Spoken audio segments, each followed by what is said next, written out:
समझने वाली बात क्या है, तीन ही चीज है। क्या? लड़का, ठीक है, क्रिकेट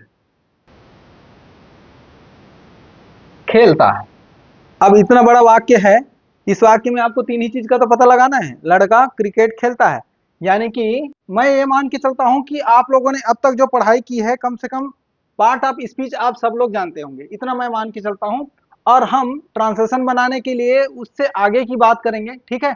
ये जो पार्ट्स ऑफ स्पीच कहने का मतलब है हिंदी में शब्द भेद, ठीक है, यानी कि ये शब्दों का भेद बताता है कि कौन कौन सा शब्द क्या काम करता है।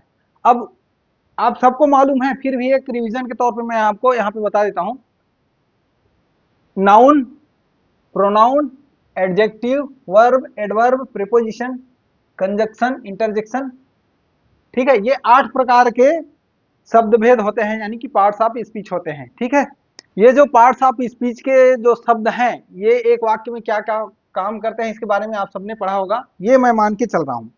अब लेकिन हमें ट्रांसलेशन बनाना है, तो जैसे मैंने बताया कि लंबा लंबा पैसेज होता है, लंबे पैसेज के अंदर एक लंबा लंबा या बड़ा बड़ा सेंटेंस होता है। ट्रांसलेशन बनाने के समय में हमें छोटा करना पड़ता है वाक्य को, और छोटा करते करते वाक्य के लास्ट में एक ऐसा वाक्य में आते हैं कि हम उसको एक सरल वाक्य के रूप में बना सकें, यानी कि या एक कर्ता और क्रिया, ठीक है, यानी कि सब्जेक्ट और वर्ब के रूप में हम पहचान सके, इतना हमें समझना पड़ता है, या उतना छोटा करते हुए हमें आना पड़ता है। तो बात कुल मिला के आ गई कहाँ, कि वाक्य में हमें क्या क्या चीज है जिसके लिए इसेंशियल होता है वाक्य बनने के लिए। तो एक अर्थपूर्ण वाक्य बनाने के लिए हमें सिर्फ दो चीजों की जरूरत पड़ती है, और वो दो चीज क्या है, सब्जेक्ट और वर्ब, ठीक है। यानी कि जैसे ये दिया है सब्जेक्ट और वर्ब, यानी कि एक कर्ता और एक क्रिया। अब देखो अब कैसा अलग आ गया, ये जो हमने पढ़ा था पार्ट्स ऑफ स्पीच, ठीक है, यानी कि शब्द भेद। शब्द भेद में ऐसा कर्ता और क्रिया तो है, चलो, लेकिन ये कर्ता नाम का चीज नहीं आया होगा, है ना। तो अब हमें समझना है कुछ और चीज, कुछ अलग चीज समझना है कि क्या, ये तो शब्दों के भेद हैं कि क्या क्या शब्द काम करते हैं। अब इनका एक वाक्य के अंदर में क्या क्या रोल होता है, अभी हमने बताया जैसे कि एक वाक्य को बनाने के लिए, एक अर्थपूर्ण वाक्य बनाने के लिए हमें दो ही चीज की जरूरत पड़ती है मुख्य रूप से, एक कर्ता और एक क्रिया, ठीक है। एक कर्ता और एक क्रिया होने से भी एक वाक्य आपका अर्थपूर्ण बन जाता है। जैसे कि बॉय प्लेज, हिंदी में क्या बोल लेंगे, लड़का खेलता है, ठीक है। अब इसमें क्या आया, सब्जेक्ट के रूप में क्या आया, सब्जेक्ट कौन बनता है, नाउन बनता है। अब ये जो नाउन है, वाक्य भेद में जो आप नाउन पढ़े हैं, संज्ञा पढ़े हैं, इसका एक वाक्य के अंदर बहुत सारा रोल होता है, ठीक है। और एक ये जो वर्ब है, इसका बहुत सारा रोल होता है। तो आपने वहां तक पढ़ा, लेकिन ट्रांसलेशन में इन सब का एक अलग अलग रोल है। और इसके अलावा भी एक मॉडिफायर्स बोलते हैं, ठीक है, ये सब का रोल है। मॉडिफायर्स यानी कि संशोधक, ये संशोधक के वजह से ही तो आप लोग नहीं समझ पाते हैं कि क्या बात पड़ी है। अब एक ट्रांसलेशन बनाने के लिए हमें कोई भी भाषा से करना हो, चाहे हिंदी से इंग्लिश में करना हो या इंग्लिश से हिंदी में करना हो, है ना, तो पहले हमें जिस भाषा में लिखा है उसी को पहले समझना पड़ता है कि वो लिखने वाले का मतलब क्या है। खास करके जुडिशियरी वाले ट्रांसलेशन पैसेज में आप जाएंगे तो वहां तो आपको समझना ही पड़ता है कि ये हिंदी में, अगर हिंदी से इंग्लिश में ट्रांसलेशन बना रहे हैं तो हमें यही समझना पड़ता है कि हिंदी में क्या मतलब निकल रहा है इसका, है ना, ऐसा होता है।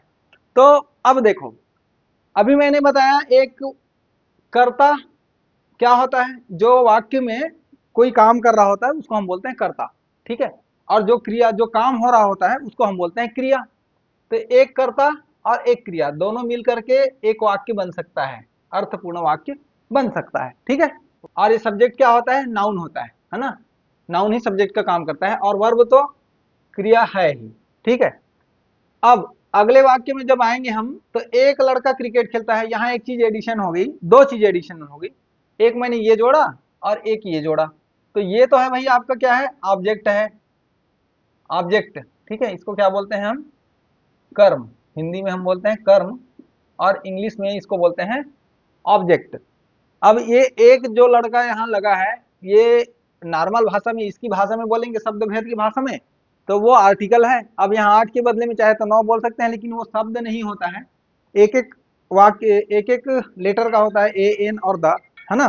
तो एक बोलने के लिए आप एक, मैंने जैसे बताया, आप इसके बाद में एक इंटरजेक्शन के बाद में एक, चाहे तो आप आर्टिकल को भी जोड़ सकते हैं, लेकिन आर्टिकल एक शब्द नहीं होता है, ठीक है, ए एन और द होता है, तो इस वजह से उसको शब्द में नहीं गिनते हैं। वो वैसे बोलने के लिए उसको हिंदी में उपपद बोलते हैं, और उसका काम अलग होता है। एक तो होता है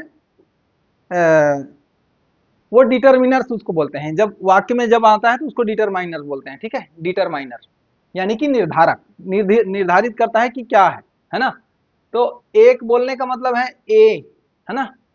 यहाँ एक एडिशन हो गया, और ये हो गया क्रिकेट आपका ऑब्जेक्ट हो गया। अगले वाक्य में आएंगे, अगले वाक्य में ये तो हमने जोड़ा था, अब इसमें एक नया चीज क्या जुड़ गया, लंबा। ठीक है, तो यहाँ पे क्या जुड़ा, लंबा लड़का, लड़के के बारे में विशेषता बता रहे हैं, यानी कि ये क्या है, ये नाउन है, ये करता है। ठीक है, संज्ञा है, और यही करता है इस वाक्य का। इस वाक्य में खेलने का काम कौन कर रहा है, यही कर रहा है ना। तो हु से जो आंसर मिलता है, जब आप पूछो कि कौन कर रहा है, कौन खेलता है, तो जो आंसर मिलता है वही करता होता है, सब्जेक्ट होता है। तो अब इसकी विशेषता बता रहे हैं क्या, ये लंबा है ना। तो लंबा क्या है, एडजेक्टिव है, ये इसका काम है। ठीक है, अब उसके बाद में एक लंबा लड़का बहुत अच्छा क्रिकेट खेलता है, अब इसमें क्या जुड़ गया, बहुत अच्छा। ठीक है, अब ये किसकी विशेषता बता रहा है, क्या ये क्रिकेट की विशेषता बता रहा है या खेलने की विशेषता बता रहे हैं, ये खेलने की विशेषता बता रहे हैं, है ना। तो क्या हो गया, वो एडवर्ब हो गया, है ना।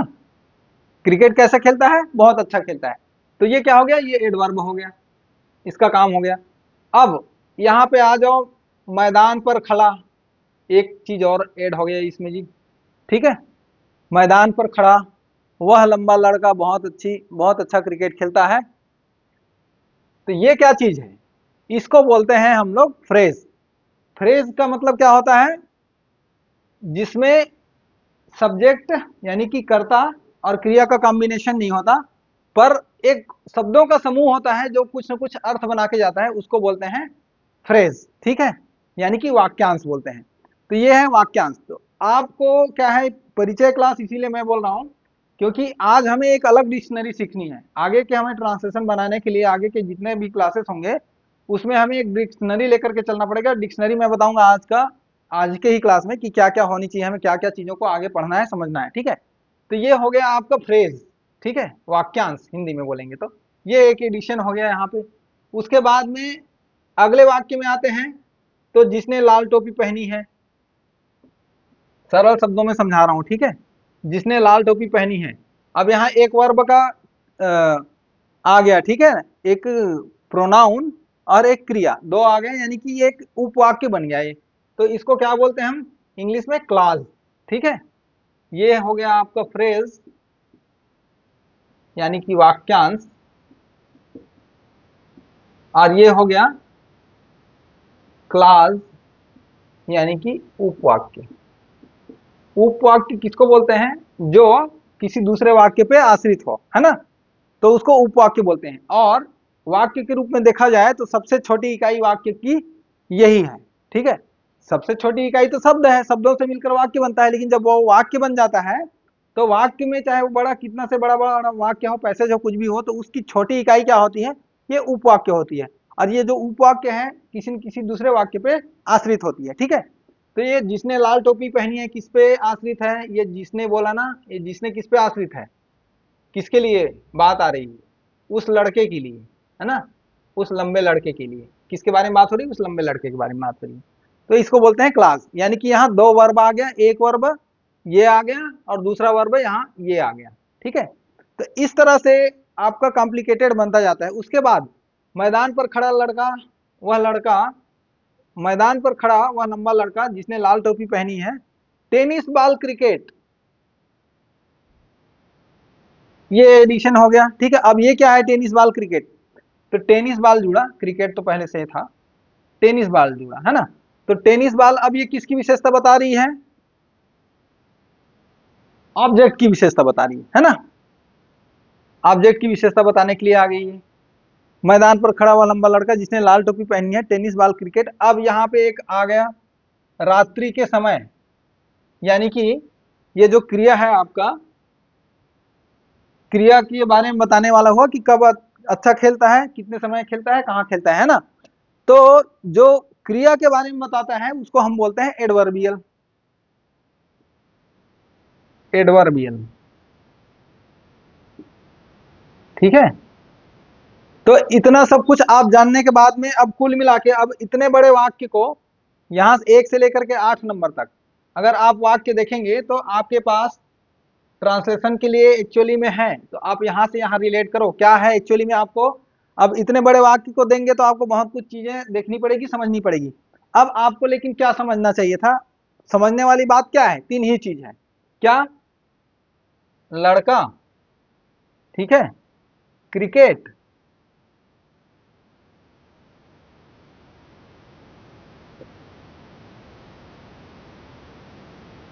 खेलता है। अब इतना बड़ा वाक्य है, इस वाक्य में आपको 3 ही चीज का तो पता लगाना है, लड़का क्रिकेट खेलता है। यानी कि हिंदी में बोला जाए तो कर्ता, कर्म और क्रिया, ठीक है। कर्ता, कर्म और क्रिया। अगर कर्म नहीं भी है, अगर पहले वाले वाक्य को लेंगे तो यहाँ कर्म हमने ऐड नहीं किया था, बिना कर्म के ही बनाया था, क्योंकि एक छोटी इकाई आपको समझानी थी। तो कर्म नहीं रहेगा तो कर्ता प्लस क्रिया। अगर इतना भी आप समझ जाते हो तो ट्रांसलेशन बना लोगे, ठीक है। अब इसको इंग्लिश में क्या इसका ट्रांसलेशन होता है तो क्या बनता है, सब्जेक्ट और यहाँ पे क्रिया पहले आ जाती है, ठीक है, और कर्म बाद में आ जाती है। जब इसको इंग्लिश में ट्रांसलेट करेंगे तो सब्जेक्ट आएगा पहले ही जगह में ही, कर्ता आएगा। पहले हिंदी में ही लिख देता हूं, चलो। इंग्लिश में जब हम ट्रांसलेट करेंगे इसको तो क्या होगा, कर्ता तो होगा, कर्ता के बाद में आपकी क्रिया आ जाएगी पहले, और उसके बाद में कर्म वाला पोर्शन आएगा, और उसके बाद में फिर एडवर्बियल्स यानी कि जो वर्ब के बारे में, और अन्य वाक्य इसको बोल देते हैं हम लोग, ठीक है, अन्य वाक्य, अन्य शब्द, अन्य। तो ये क्या होता है, यानी कि subject plus verb plus object plus other words, ठीक है, अदर वर्ड्स। तो ये अदर वर्ड्स क्या होते हैं, एडवर्बियल्स होते हैं, उसको मैं आगे पढ़ाऊंगा आपको बहुत अच्छे से। तो अब एक छोटे वाक्य से लेके एक बड़े वाक्य के ट्रांसलेशन कराने तक हमें क्या चीज की पहचान होनी चाहिए। अब इसलिए इस बात को तो सबने बता रखा है कि सब्जेक्ट वर्ब और ऑब्जेक्ट होता है, उसको पहचानने में दिक्कत होती है ना। तो इसको पहचानने के लिए क्या, जैसे मैंने बताया कि आपको एक जितनी भी जानकारी है, जो अलग जानकारी आ रही है वो क्या है। अब इस पूरे वाक्य में अगर आप देखेंगे तो मैंने बताया कि यहाँ पर लड़का खेलता है, इस सब को मॉडिफाई करने के लिए कुछ कुछ शब्द आए। यहाँ पे ये मॉडिफाई कर रहा है, ठीक है, ये तो ऑब्जेक्ट है ही, मॉडिफायर नहीं हो। ये मॉडिफायर है, ये मॉडिफायर है, ठीक है, और ये भी मॉडिफायर है। जितना भी मैंने यहाँ पे किया हुआ है ये सब क्या है, जो घेरा हुआ है, ये सबको बोलते हैं मॉडिफायर यानी कि संशोधक। इस वाक्य में कर्ता और क्रिया के बारे में कुछ ना कुछ एडिशनल इंफॉर्मेशन देने वाले होते हैं, ठीक है, एडिशनल जानकारी देने वाले होते हैं, उसी को मॉडिफायर बोलते हैं। अब मॉडिफायर क्या क्या हो सकता है, मॉडिफायर एक शब्द हो सकता है, एक शब्द भी हो सकता है, ठीक है, और वाक्यांश हो सकता है। अभी आपने ऊपर सबने पढ़ा होगा, एक शब्द भी है, एक वाक्यांश भी है, और उपवाक्य भी है, और अन्य तत्व भी, अन्य तत्व के रूप में भी है, जैसे अदर वर्ड्स के रूप में भी होते हैं। अब शब्द क्या क्या हो सकते हैं, शब्द में आपका आर्टिकल हो सकता है, यानी कि इसको आर्टिकल नहीं, शब्द क्या क्या हो सकते हैं, डिटरमाइनर, डिटरमाइनर्स हो सकते हैं, फ्रेज हो सकता है ना। मैंने बताया ना आपको, डिटरमाइनर है, ये डिटरमाइनर है, ठीक है, उसके बाद में फ्रेज है, उसके बाद में क्लाज है, और अदर एलिमेंट है, एक वाक्य के अदर एलिमेंट ऐसे हैं। अब इस तरह से अगर आप ट्रांसलेशन बनाने जाओगे तो हो सकता है ये एक छोटा सा वाक्य है एक, ठीक है, इसके आगे कितना बड़ा बड़ा पूरा पेज भर भर के भी वाक्य हो सकता है, एक ही सेंटेंस हो सकता है इतना बड़ा। अब आप देख लो कि ये जो अदर वाक्य है यानी कि एक्स्ट्रा डिटेल बताने वाले जो शब्द हैं, जो आपके संशोधक हैं, मॉडिफायर जो हैं, ठीक है, इसमें क्या क्या होता है, एक शब्द के अंदर क्या क्या आ सकता है। एक मैंने डिटरमाइनर लिखा है, और भी बहुत सारी चीजें हैं। डिटरमाइनर के अलावा आपका एडजेक्टिव भी हो सकता है, ठीक है, एडजेक्टिव भी हो सकता है, उसके बाद में पार्टिसिपल भी हो सकता है, एडजेक्टिव हो सकता है, पार्टिसिपल हो सकता है, नाउन हो सकता है, नाउन हो सकता है, एडवर्ब भी हो सकता है, ठीक है, एक शब्द के रूप में आने वाले ना, एक शब्द के रूप में आने वाले इतनी सारी चीजें हो सकती है। बाकी एक से अधिक शब्द होगा तो वो तो फ्रेज कहलाता है, जैसे मैंने बताया एक से अधिक शब्दों का समूह होगा जिसमें कर्ता और क्रिया का मेल नहीं है, ऐसा जो होगा तो वो फ्रेज कहलाएगा। लेकिन जहां कर्ता क्रिया का मेल होगा तो वो क्लास कहलाएगा, यानी कि जिसमें एक कम से कम एक कर्ता होगा और एक क्रिया होगी, ठीक है। उसके बाद अदर शब्द जो होंगे वो क्रिया के बारे में, कब हुआ, कैसे हुआ, कहाँ पर हुआ, कितनी बार हुआ, ठीक है, क्यों हुआ, ये सारी चीजें, इन सभी सवालों को सेटिस्फाई करने वाला जो होगा उसको हम बोलेंगे एडवर्बियल्स, यानी कि वो अदर एलिमेंट्स में आएंगे। अब इतना सब कुछ तो हो गया, अब आप देखो इसमें रोल प्ले किसका सबसे बड़ा रोल रहता है। आप देखेंगे कि पूरे के पूरे वाक्य में जो नाउन होता है, ठीक है, इस नाउन का क्या क्या काम है, आप देखो क्या क्या बन सकता है। नाउन एक तो कर्ता बनता है किसी भी वाक्य में। अभी आपको जैसे मैंने बताया ना कि पार्ट्स ऑफ स्पीच आपने पढ़ा, अभी हम पढ़ेंगे पार्ट्स ऑफ सेंटेंस, सेंटेंस यानी कि वाक्य भेद। पहले आपने पढ़ा था शब्द के भेद, अब हम जा रहे हैं वाक्य भेद की तरफ, ठीक है।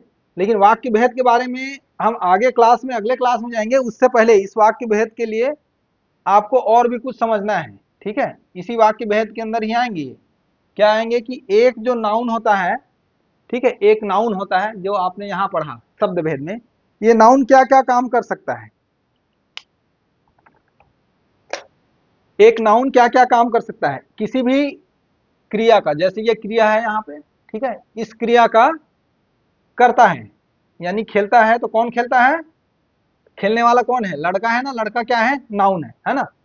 तो एक संज्ञा एक वाक्य के अंदर क्या क्या काम कर सकता है, ठीक है, एक वाक्य के अंदर जो संज्ञा है वो क्रिया का कर्ता बन जाता है, क्रिया का कर्ता का काम करता है, क्रिया का कर्ता होता है, ठीक है। दूसरा क्रिया का कर्ता होता है, अब ये क्रिकेट है जैसे, ये भी नाउन ही तो है, जो आपका कर्म होता है ये भी तो नाउन होता है ना, ये जो कर्म हमने बताया ये भी तो नाउन है, तो कर्ता भी हो सकता है, वाक्य में कर्म का भी काम कर सकता है, और पूरक का भी काम कर सकता है।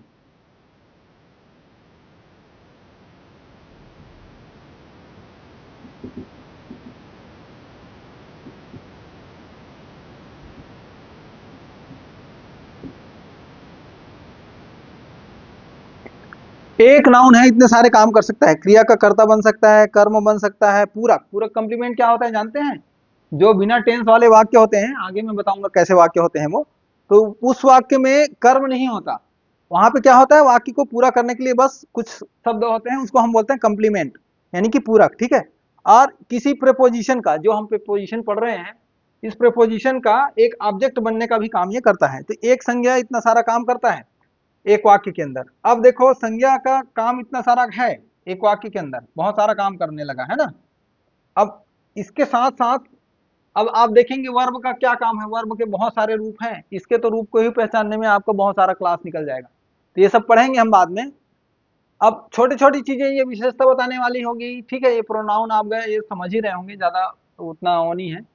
लेकिन आपके ट्रांसलेशन में जो बड़ा रोल प्ले करता है वो है ये कंजक्शन। जब तक आप कंजक्शन को नहीं जानेंगे, ठीक है, इस कंजक्शन को नहीं जानेंगे तब तक आप ट्रांसलेशन नहीं बना पाएंगे, खास करके बड़े सेंटेंस का ट्रांसलेशन आप नहीं बना पाएंगे जब तक कंजक्शंस को नहीं जानेंगे। कंजक्शन कौन कौन से कंजक्शन है जो हमें बड़े वाक्य को छोटे वाक्य में और छोटे वाक्य को और छोटे वाक्य में कन्वर्ट करने में हमारी मदद करता है, वो उसी की पहचान से, यानी कि subordinate conjunction, subordinating conjunction, coordinating conjunction, अगर हमें उसकी जानकारी होती है तभी हम एक बड़े वाक्य को एक छोटे वाक्य में हम कन्वर्ट कर पाते हैं और उसके बाद आराम से ट्रांसलेशन बना पाते हैं।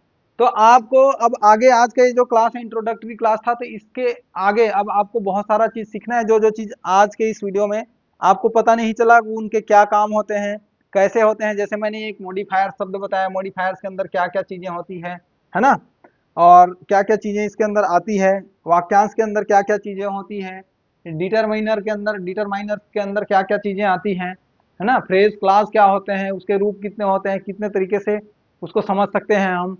और उसके बाद में प्रीपोजिशन क्या है, ये मैं भी उम्मीद करता हूँ कि प्रीपोजिशन का मोटा मोटी यानी कि सामान्य जानकारी आप सबको होगी, ठीक है, होनी भी चाहिए। तो इस तरह से इन सब को लेते हुए इन सब के बीच में, वाक्यों के बीच में आपस में एक दूसरे के बीच में क्या अंतर संबंध है, ठीक है, आपस में एक दूसरे के बीच में क्या अंतर संबंध होते हैं, उसको जानने समझने के लिए हिंदी में एक कारक बोलते हैं, ठीक है। इसकी भी जानकारी आप लोगों को होनी चाहिए। तो ये रहा भाई आपका बड़े बड़े लंबे लंबे वाक्यों को ट्रांसलेशन बनाने के लिए हम ये कैसे पहचानेंगे कि सब्जेक्ट कौन है, वर्ब कौन है, ऑब्जेक्ट कौन है, इस सारी जानकारी हम आगे की क्लासेस में पढ़ने वाले हैं, ठीक है। और इस सब चीजों को जब हम सब्जेक्ट वर्ब और ऑब्जेक्ट को पहचानना सीख जाएंगे कि कौन सब्जेक्ट है, कौन वर्ब है, कौन ऑब्जेक्ट है, ठीक है, तो हम सब कुछ सीख पाएंगे। चलो आज के इस वीडियो को समाप्त करने से पहले कारक वगैरह हम लोग आगे पढ़ेंगे, एक शब्दों को, एक वाक्य को और उसके बीच में अंतर संबंधों को बताने के लिए कारक का यूज होता है, ठीक है। तो वो सब चीज जानेंगे बाद में, लेकिन अब इतना तक आ गए हैं तो एक छोटा सा ट्रांसलेशन तो कंक्लूजन के लिए बनता है ना, कि इस क्लास का एक कंक्लूसिव पॉइंट क्या हो सकता है। तो इतना बड़ा हमने वाक्य बनाया तो अब इसका ट्रांसलेशन तो होना चाहिए ना। पहले वाले का तो हमने बता दिया बॉय प्लेस, ठीक। अब इतने बड़े वाक्य को अगर आप अभी बहुत ज्यादा रूल नहीं जानते हैं, नहीं लगा सकते हैं, तो तीन चीजें तो जानते ही हैं कि इंग्लिश में बनाने के subject plus verb plus object हमने करना है। अगर इतना सब ही हम जानते हैं तो आज के इस ट्रांसलेशन को बनाने का इस तरीके से ही हम देख लेते हैं किस तरह से बनेगा। तो अब तीन पोर्शन इसी तरह से हमने इस वाक्य के बनाने हैं, ठीक है। तो तीन पोर्शन क्या क्या बनाना है। सबसे पहले कोई भी वाक्य है उसका हिंदी में है तब तो सिंपल सी बात है कि वो वाक्य का लास्ट में आता है ना, वाक्य के अंत में आता है क्रिया। अब उसके पहले क्या होता है, हिंदी में आपने क्रिया निकाल लिया। अब आपको इससे क्वेश्चन करना है कि इस काम को करने वाला कौन है। खेलता है, तो खेलता है, खेलने वाला कौन है, तो ये लड़का है। कौन खेलता है, लड़का खेलता है, ठीक है। तो अगर खेलने वाला लड़का है तो यही आपका करता है, ठीक है, ये समझ में आ जाएगा। जो हु का आंसर देता है वो आपका कर्ता होता है। उसके बाद में आप क्वेश्चन करेंगे क्या, ठीक है, यानी कि व्हाट। ये क्वेश्चन अगर आप करेंगे तो इसका जो जवाब मिलेगा उसको हम लोग बोलते हैं कर्म, यानी कि ऑब्जेक्ट। तो क्या खेलता है, कौन खेलता है का जवाब है लड़का, तो ये करता है। क्या खेलता है, क्या खेलता है का जवाब क्या है, क्रिकेट खेलता है ना, क्या खेलता है, क्रिकेट खेलता है। तो ये क्या है आपका, ये कर्म है यानी कि ऑब्जेक्ट है। इसी तरह से इन सब चीजों को पहचान लेंगे, ठीक है। तो अब तीन पोर्शन आप बना लो इसके, इस वाक्य के, ठीक है। पहला पोर्शन आगे सब्जेक्ट वाला पोर्शन इतना है, ठीक। दूसरा पोर्शन आपका ऑब्जेक्ट का है, वो ये है, यहां से लेके यहां तक। अच्छा, यहां से लेके यहां तक।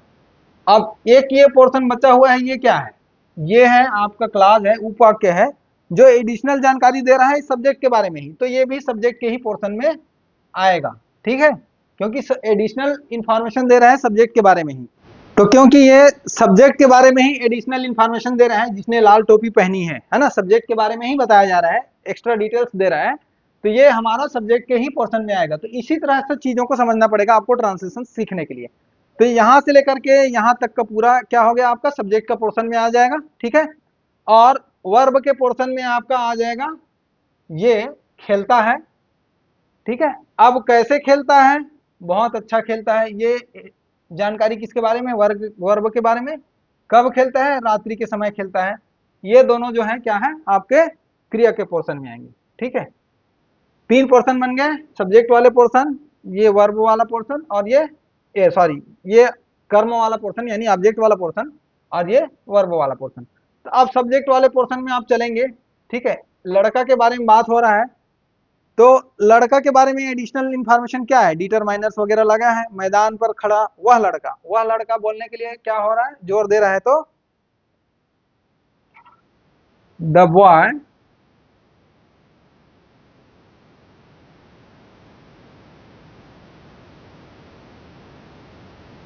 अब द बॉय नहीं आएगा क्योंकि इसके बारे में एक इंफॉर्मेशन और है क्या कि वो लड़का कैसा लंबा है, तो द टॉल बॉय, ठीक है, पहले लगता है ना, संज्ञा से पहले उसका एडजेक्टिव लगता है। ये आ गया डिटरमाइनर्स, ये हो गया एडजेक्टिव, ये हो गया आपका नाउन जो कर्ता के रूप में आ रहा है। अब ये क्या है, ये फ्रेज है, वाक्यांश जैसे मैंने बताया, तो इस नाउन यानी कर्ता के बाद में आता है ये वाक्यांश अक्सर, ठीक है। तो मैदान पर खड़ा, तो स्टैंडिंग ऑन द ग्राउंड, ठीक। अब जिसने लाल टोपी पहनी है, सब्जेक्ट के बारे में ही एडिशनल इंफॉर्मेशन है। तो अब ये एक पूरा वाक्य की तरह है, यानी कि उपवाक्य है। तो आप चाहें तो इसको ऐसे भी लिख सकते हैं या इसको आप एक फ्रेज के रूप में भी बना सकते हैं, ठीक है। तो अगर आप इसको जिसने और है को अगर हटा देंगे, शॉर्ट करेंगे, तो ऐसा हो जाएगा वीरिंग। दो तरीके हैं इसको लिखने के, अगर एक इसको उपवाक्य के रूप में लिखना चाहोगे तो उपवाक्य के रूप में कैसे होगा, हु कॉमा कर देंगे, who is wearing red cap, ठीक है। या ऐसे भी लिख सकते हो आप, कॉमा करके वियरिंग रेड केप, तो ये इस तरह से ये क्या बन जाएगा, वियरिंग रेड केप करेंगे तो ये बन जाएगा आपका फ्रेज बन जाएगा, ठीक है। Who is wearing red cap, जिसने लाल टोपी पहनी है, या wearing a red cap, who is wearing a red cap, यहां भी आ डाल देंगे तो एक डिटरमाइनर्स वहां लग जाएगा, ठीक है। अब यहां तक हो गया। अब इसके बाद में आपका ये पूरा सब्जेक्ट का पोर्शन हो गया। अब आएगा क्या, वर्ब का पोर्शन। वर्ब के पोर्शन में क्या, खेलता है, तो खेलता है के लिए आ जाएगा प्लेज। अब कैसे खेलता है, बहुत अच्छा खेलता है। अच्छा, प्लेज वर्ब आ गया, उसके बाद में आपको आना है ऑब्जेक्ट, है ना, टेनिस बॉल क्रिकेट। सब्जेक्ट का पोर्शन हो गया, ये वर्ब का पोर्शन हो गया। अब आएगा ऑब्जेक्ट का portion, plays tennis ball, tennis ball cricket,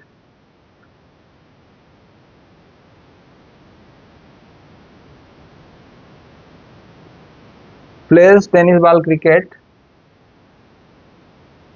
very good, very well लिखो, गुड क्या, वेरी वेल, वेरी वेल, ये भी आ गया। अब क्या बचा है, एडवर्बियल्स बचा है आपका रात्रि के समय, तो एट नाइट, ठीक है।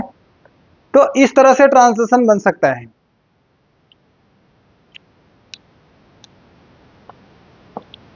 ठीक है, इस तरह से ट्रांसलेशन बनेगा। अब मेन बात ध्यान देने के लिए क्या हुआ कि आपको 3 पोर्शन बनाने आता है कि नहीं आता है। अगर 3 पोर्शन बनाना आता है, सब्जेक्ट वर्ब और ऑब्जेक्ट का, तो आप इस तरह से ट्रांसलेशन बना पाएंगे। और ये तो छोटी बात है कि 3 पोर्शन बनाना है सब्जेक्ट वर्ब और ऑब्जेक्ट का, और उसके साथ में क्या क्या होते हैं, कैसे होते हैं, सारे जो डिक्शनरी है इसके ट्रांसलेशन के, वो आगे के क्लासेस में आप लोग सीखेंगे। तो मुझे लग रहा है कि आज का ये ट्रांसलेशन के लिए इंट्रोडक्शन क्लास आप लोगों को अच्छा परिचय दिया होगा, और आगे के क्लासेस में हम लोग सारा कुछ जानेंगे, बड़े बड़े वाक्यों को किस तरह से ट्रांसलेट करते हैं वो भी समझेंगे। और आपका कोई सुझाव होगा और कुछ जानकारी आप लोग चाहते होंगे या और कुछ इंक्लूड कराना चाहते होंगे, तो मुझे कमेंट करके जरूर बता सकते हैं। और मुझसे अगर बात करना है या और कोई जानकारी लेनी है ट्रांसलेशन के बारे में, तो नंबर नीचे फ्लैश हो रहा है, उसमें आप मुझे कॉल भी कर सकते हैं।